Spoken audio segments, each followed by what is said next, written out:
marches comme un aveugle qui ne sait pas où il va. Tu marches comme un sourd qui n'entend.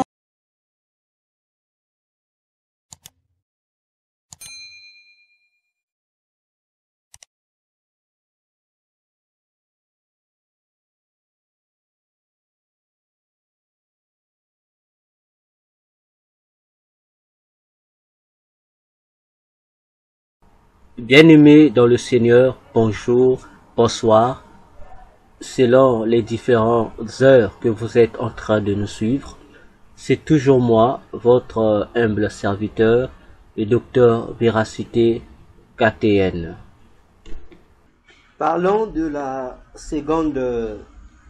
du second songe que j'ai fait cette fois-ci, toujours le 24 décembre 2023, autour de 6 heures pendant ma prière matinale. Au fait, c'était pas un songe, cette fois-ci c'était une vision. Alors pendant que je faisais la prière matinale, je vais avoir cette vision va apparaître devant moi. Je vais voir un couple qui dormait sur un même lit et subitement la femme va se réveiller en sursaut du lit. Une fois qu'elle se réveille, elle va regarder sur la petite tablette qui était à sa gauche. Elle va prendre son téléphone. Elle va regarder sur le téléphone. Elle constatera qu'il faisait 6 heures. Elle va enlever le drap. Elle va rapidement quitter le lit pour s'orienter dans la douche. Elle avait sur elle une robe, ce que vous pouvez appeler robe de chambre de couleur bleu foncé. Et une fois dans la douche, elle va donc commencer à enlever tous les maquillages qu'elle avait. Elle va tout enlever, tout nettoyer. Puis lorsqu'elle va ressortir de la douche, elle va aller prendre sa Bible qu'elle avait également déposée sur la même tablette. Elle va prendre sa Bible, puis son sac à main, c'était de couleur noire. Puis elle va prendre ses talons entre les mains et elle va sournoisement quitter cette chambre pour aller au salon. Et une fois qu'elle arrive au salon, elle va sortir de son sac d'autres vêtements. Il y avait une robe cousue en pagne. Elle va mettre cette robe-là, puis elle va prendre un foulard, elle va mettre sur la tête, puis elle va sortir de la maison, prendre un taxi et elle va se diriger vers un endroit qui m'est inconnu. Pendant que je suivais la vision, je vais constater qu'elle va stationner, le taxi va stationner devant une parcelle qui était clôturée également. Cette dame va rentrer. Une fois qu'elle va rentrer dans cette maison, dans la maison, elle va trouver un monsieur qui était là au salon, qui suivait le journal. Et dès que cette femme va voir ce monsieur, elle va déclarer une parole qui m'a permis de comprendre qui était ce monsieur. Elle va l'appeler, elle va dire mon chéri. Ensuite, elle va lui souhaiter bonne année. Et j'ai compris par là que le mari, c'était son mari comme tel. Alors, le mari va demander à cette dame comment s'était déroulée la nuit de prière. Et la dame va lui répondre qu'elle s'était bien déroulée.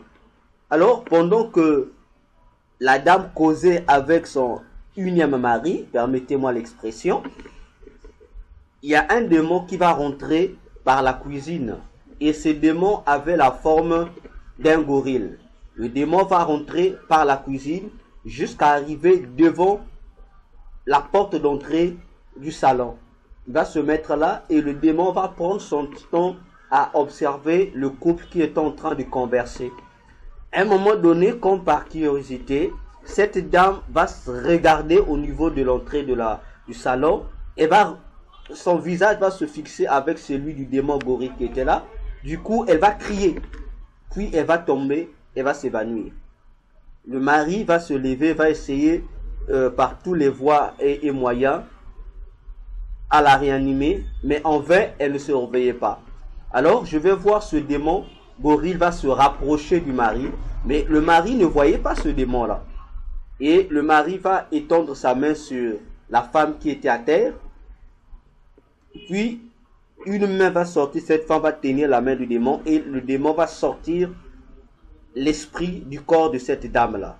Je ne sais pas si c'est son âme ou son esprit, mais il y a une deuxième personnalité de cette dame, son homme intérieur va sortir et le démon va la traîner avec elle.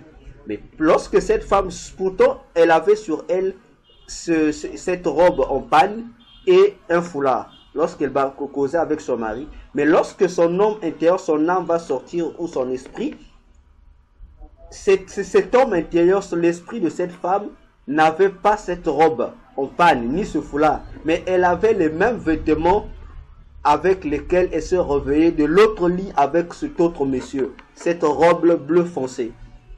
Alors la dame n'avait que le regard en arrière, regardant comment son autre mari se déballait à la réanimer, mais en vain. Et ce démon va prendre cette dame, va la sortir par la porte de la cuisine, ils vont s'en aller. Et cette dame, pendant qu'elle marchait avec le démon, sur son front, il y avait une écriture écrite en rouge sang. Et le sang coulait même. C'était écrit 666. Et sur sa poitrine, il y avait également une écriture, et l'écriture de la poitrine sortait également par le derrière, de telle sorte que vous pouvez également lire la même écriture par le derrière. Et c'était le nom de cette dame. Son nom c'était Nyangba Senego. Je répète, son nom était Nyangba Senego. Je vais appeler Nyangba G-N-A-G-B-A. Et Senego, c'était S-E-N-E-G-O. Et puis, le démon est sorti avec cette dame. Voilà, bien aimé, la vision que j'ai eue, qui constitue notre deuxième sujet de prière dans le groupe des intercesseurs du ciel. Voilà, comme demandé, j'ai tenu à vous partager ça, pour vous faire comprendre que vous devez également prier jusqu'au premier, prier pour nos sœurs, parce que ces anges d'esprit de séduction vont également frapper plusieurs sœurs qui vont tromper leur mari, croyant qu'elles vont aller dans les nuits de prière, mais ça sera au contraire dans les débauches à la tromperie. Voilà encore le message que le Seigneur Jésus m'a donné pour que nous puissions prier pour ce sujet, pour nos sœurs, dans nos maisons, dans nos différentes églises. Que Dieu vous bénisse. À nous retrouver dans notre prochaine séance. Priez pour ce sujet, partagez, likez cette vidéo, parce que il nous faut nous lever dans la prière pour prier contre ces esprits de tromperie, parce que plusieurs foyers vont se détruire pendant ces périodes jusqu'au premier de l'an 2022. Que Dieu vous bénisse.